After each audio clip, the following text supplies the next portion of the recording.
ఆహారం రుచిగా ఉండాలంటే ఉప్పు తప్పనిసరి. ఆహార పదార్థాలు నిల్వ ఉండాలన్నా ఉప్పు వాడాల్సిందే. అలా అని హద్దు మీరితే ఉప్పు చేసే చేటు తక్కువేమీ కాదు. శరీరానికి చాలినంత ఉప్పు అందకపోయినా సమస్యే. అందుకే ఉప్పు విషయంలో ఆచితూచి వ్యవహరించడం చాలా అవసరం. అయితే చాలా సందర్భాలలో మనం తెలియకుండానే ఎక్కువ ఉప్పు తీసుకుంటాం కనుక తగ్గించడం మీద దృష్టి పెట్టాలని డాక్టర్లు చెబుతారు. మరి ఉప్పు తక్కువైనా రుచి తగ్గకుండా ఉండాలంటే ఏం చేయాలో ఇప్పుడు తెలుసుకుందాం.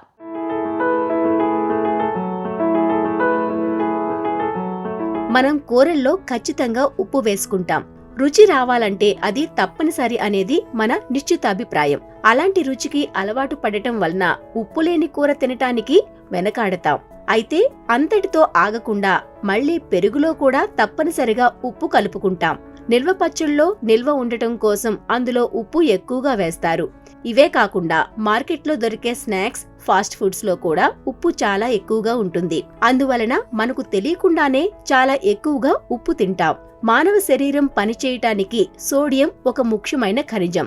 ఉప్పులోని సోడియం నరాల ప్రేరణ, రక్త ప్రసరణ, కండరాల సంకోచం, ఖనిజాల సమతుల్యతను కాపాడుతుంది. శరీరానికి ఆ సోడియం అందించేది ఉప్పే.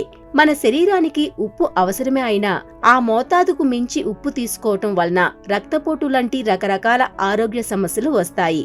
రోజుకు 5 గ్రాముల ఉప్పు అంటే 1 టీ స్పూన్ తీసుకోవాలని ప్రపంచ ఆరోగ్య సంస్థ సిఫార్సు చేస్తోంది. ఉప్పు ఎక్కువ తీసుకుంటే అది శరీరంలో కరిగిపోవటానికి ఎక్కువ నీరు అవసరమై డీహైడ్రేషన్ బారిన పడే ప్రమాదం ఉంది. అదనపు ఉప్పు వాడటం నివారించాలంటే సొంతగా వండుకోవటం మేలు. అలా సొంత వంటకమైతే ఖచ్చితంగా ఉప్పు తక్కువగా ఉంటుంది. ఉప్పు అన్నది అందరికీ తెలుసు, దాని రుచి అంటారు కూడాను. ఉప్పు చాలా అవసరం అండి శరీరానికి. ఎందుకంటే ముఖ్యంగా శరీర రసాయనాలు అన్నిటికీ సరిగ్గా ఉండడానికి అదొక ఖనిజ లవణాల్లో ఒక ఖనిజ లవణం కింద వస్తుంది. అదే కాకుండా రక్తం అన్ని ద్రవ పదార్థాలుగా ఉండాలంటే కూడా ఉప్పు అవసరం. ఉప్పు లేకపోతే బీపీ డౌన్ అయిపోయిన వాళ్ళకి ఉప్పు తక్కువ అయిపోద్దని ఉప్పు ఎక్కువ వాడుతూ ఉంటారు.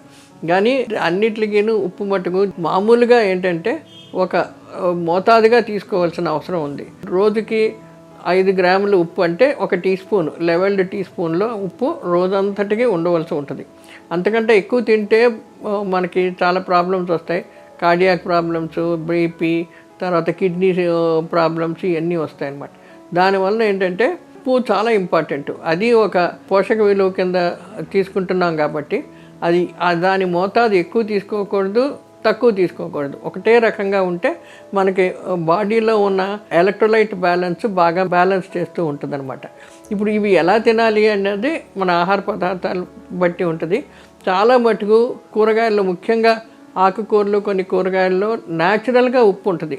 అదే కోడిగుడ్లో కూడా ఉప్పు ఉంటుంది, పాలల్లో కూడా కొంత ఉప్పు ఉంటుంది. ఇలాంటి న్యాచురల్గా కొంత ఉప్పు ఉంటుంది కాబట్టి మనం అడిషనల్గా వేసే ఉప్పు చాలా మటుకు తగ్గించుకోవాలి. మార్కెట్లో ఫాస్ట్ ఫుడ్స్, ప్యాకేజ్డ్ ఫుడ్ చాలా ఎక్కువగా అందుబాటులో ఉండటం వల్ల చాలా మంది సమయం ఆదా చేసుకోవటానికో, వండే శ్రమ తగ్గించుకోవటానికో వాటి మీద ఆధారపడటం ఎక్కువైంది. ఒకవేళ తప్పనిసరి పరిస్థితుల్లో ప్రాసెస్ చేసిన వంటకాలు తినాల్సి వస్తే వాటితో పాటు బ్రౌన్ రైస్, ఉడకబెట్టిన బంగాళాదుంప లాంటి చప్పటివి కలిపి తీసుకుంటే ఉప్పు తీవ్రత కొంత తగ్గుతుంది.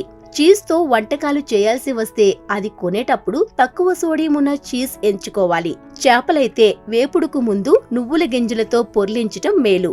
ఈ విధంగా తక్కువ ఉప్పుతో కూడా రుచికరమైన ఆహారాన్ని తయారు చేసుకోవచ్చు.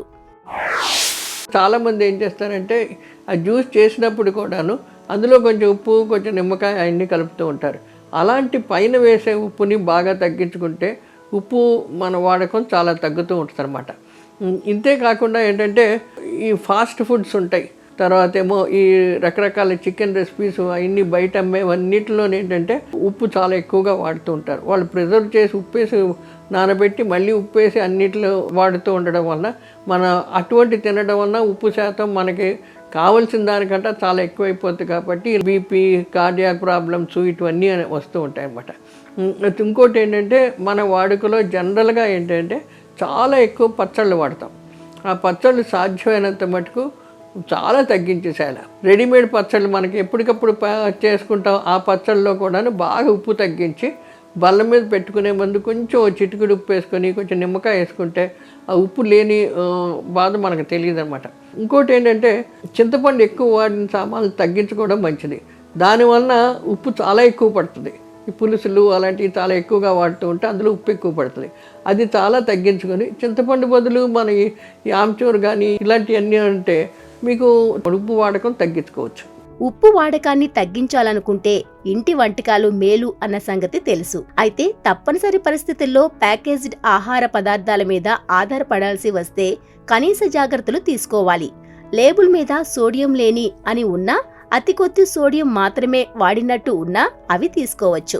వంటల కార్యక్రమాలలో ఏదైనా వంటకం గురించి చెబుతూ చిటికెడు ఉప్పు వేయమని చెప్పినా దానికి బదులుగా ఏదైనా వాడవచ్చునేమో చూడాలి. అయితే ఉప్పును పూర్తిగా శత్రువుగా చూడకూడదు. ఉప్పు వల్ల మన శరీరానికి చాలా ఉపయోగాలున్నాయి. మన శరీరంలో జీవక్రియలు సక్రమంగా పనిచేయాలంటే ఉప్పు అవసరం. ఇది థైరాయిడ్ గ్రంథులు మరింత మెరుగ్గా పనిచేయటానికి, బరువును కంట్రోల్ చేయటానికి, మనం తీసుకునే ఆహారంలో క్యాలరీలను ఖర్చు చేయడానికి సహాయపడుతుంది. రోజు మనం వివిధ రూపాలలో ఉప్పు తీసుకుంటూ ఉంటాం. ఇది పరిమితి మించితే బీపీ తదితర ఆరోగ్య సమస్యలకు దారితీస్తుంది. అంత మాత్రాన పూర్తిగా మానేయటం కూడా మంచిది కాదు. రుచికరమైన ఆహారం పేరుతో ఎక్కువ సందర్భాలలో మనం తీసుకునే ఉప్పు ఎక్కువ గనుక దాన్ని హద్దుల్లో ఉంచి తీరాల్సిన అవసరం ఉంది.